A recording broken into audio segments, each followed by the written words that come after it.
Karon mga may gas, magluto ta og amahaw kay nagkapira man ko kanina og pancit canton.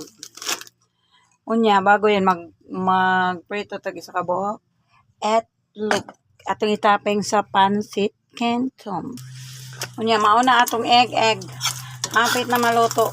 Atong kutaw-kutawon para maluto siya.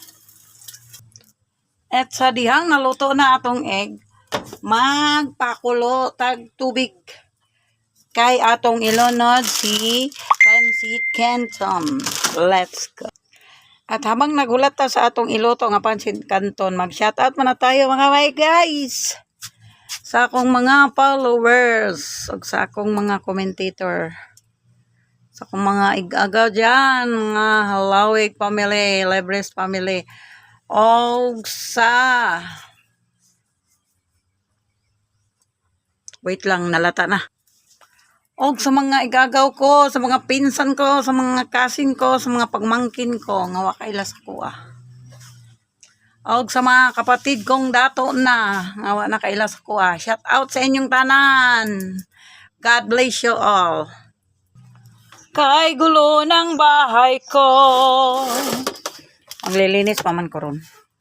Mukaon sa ko, kay gutom na. Naratong pancit canton. Napit na siyang maluto. Hainin na natin siya guys.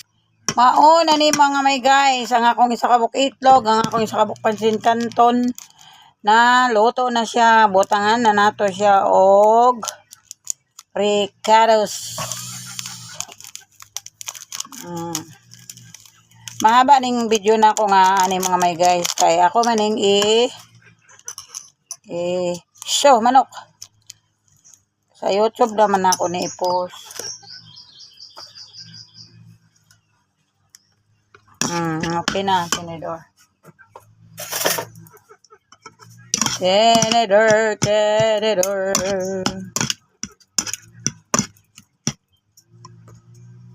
Ang lagay ani nun, mag-mini mukbang ta mga may guys.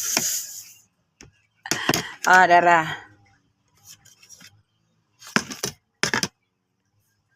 Kuwar mong gusto sa balay ko. Let's go mga may guys. Tinidor pa da.